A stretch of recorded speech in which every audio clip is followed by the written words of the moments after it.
Welcome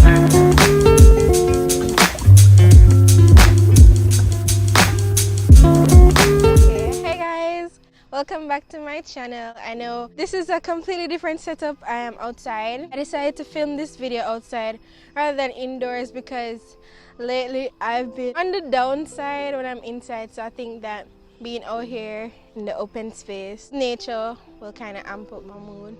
So I got asked a lot of questions on IG, and I asked you guys to ask me some deep questions on WhatsApp as well. So that's what I'm going to be answering today in this video.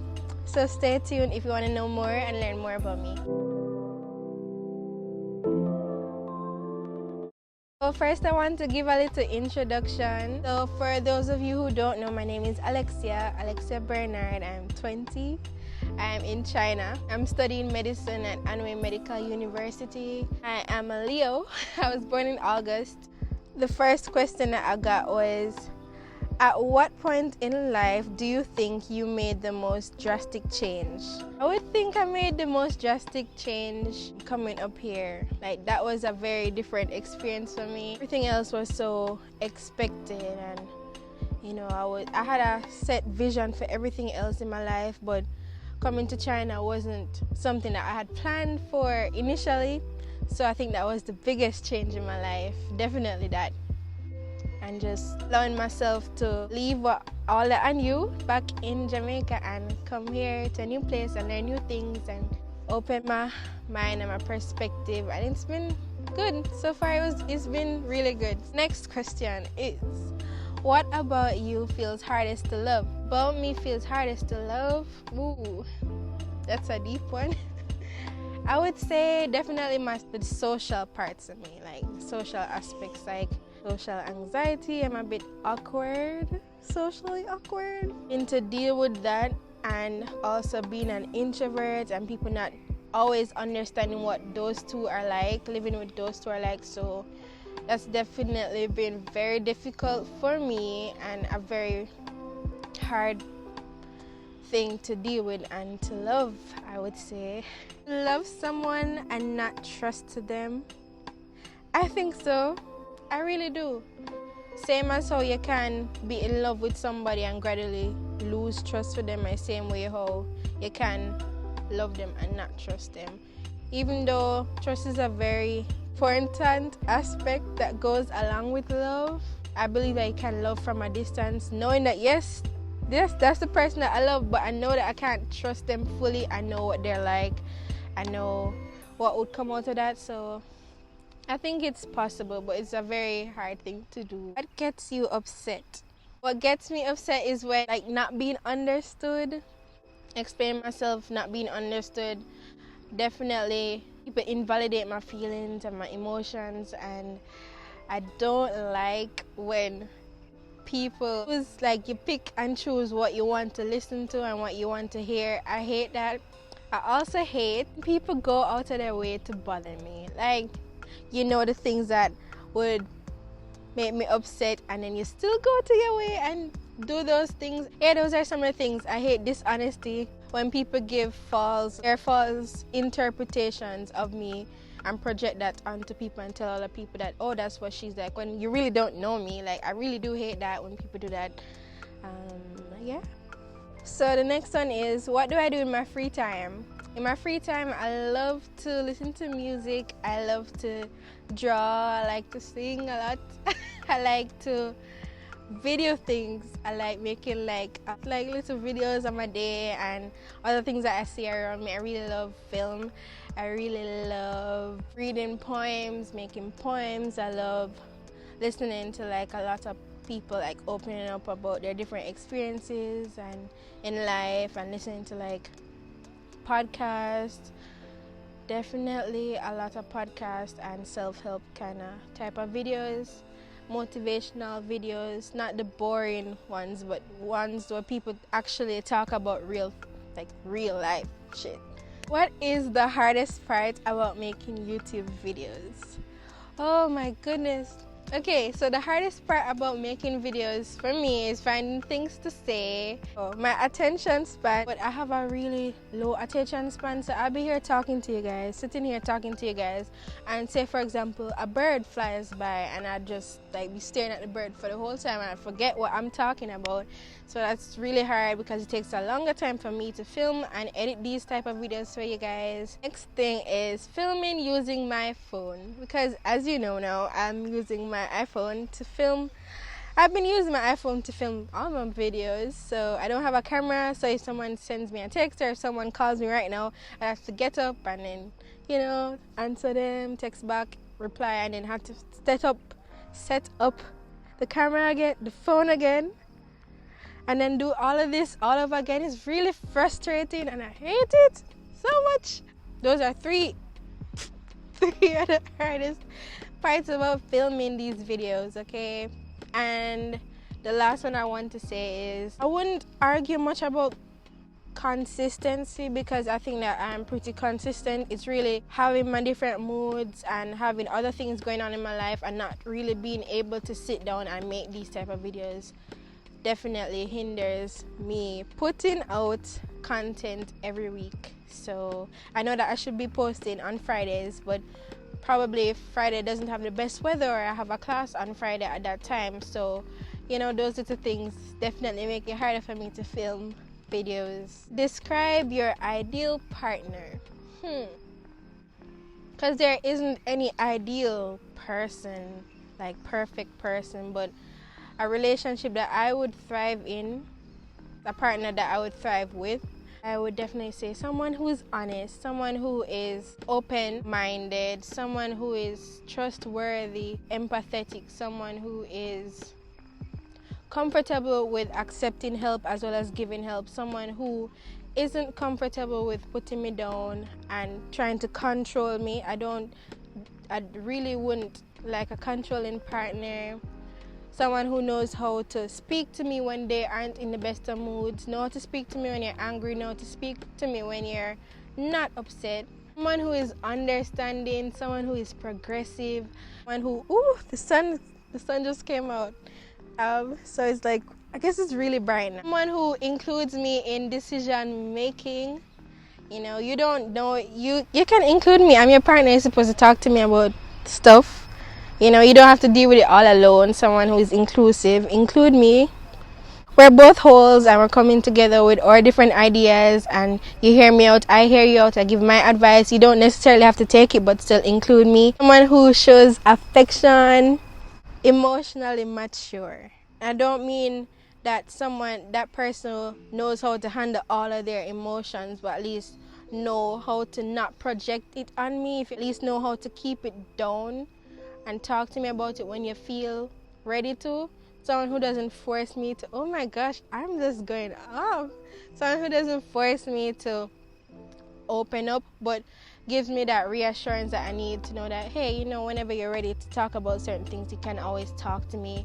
It doesn't have to be no, but when you do feel better, then you can come to me and we talk about this. Or somebody like that, somebody who values me, loyal, understands that not every time I be in the best mood. This could be a separate video. I'm not gonna go too deep into this, but that's just a summary about my ideal partner. So yeah, what's something that you learned this year? Okay, I learned that I should stop pushing my emotions behind me.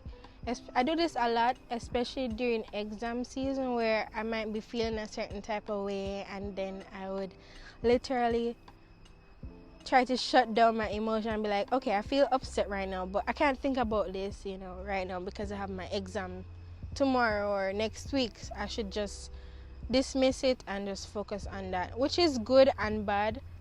Good in the sense that I get to focus on what I need to eat. Bad in the sense that whenever my exams are finished, everything just comes down, it just tumbles down, which isn't easy to deal with. Learning now how to take care of my mind as well as other things that I need to take care of without pushing them aside, making time around it where I can help myself and also get things done. What did your last relationship teach you?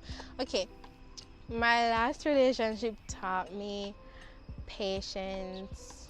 People can be two different personalities and still be compatible. And also people who have the same personalities can be incompatible as well. I learned that. You don't know someone fully until you see them in their like upset, angry stage. Rage is a monster. That's the next thing I learned, that some people just won't understand you. I think I'm kind of an impulsive person, whereas if I think a certain way, I kind of act on that emotion or act on how I'm feeling in the moment. I try my best to take as much time as I need to recover from things, but to another person that might be me just avoiding the situation. I like to take my time away from things, think, calm down, and then go back and talk about it. And how I deal with my problems and other people deal with their problems a different type of way. So I learned that as well. What are two places that you love to travel to soon? I would really love to travel to Italy and Malaysia. If you could buy anything right now, what would it be? I would definitely buy myself a camera. I have been talking about a camera for the longest. All my friends supposed to tired for hearing me talk about camera, but I really want a camera and some film equipment. Are you taken? No, I'm not taken. Favorite YouTubers? I love watching As Said By Me, Amy Lee, Brini Lee. Oh my, that's a lot of Lees. Lee, Lavender, African Tea, Through Our Eyes. Yeah.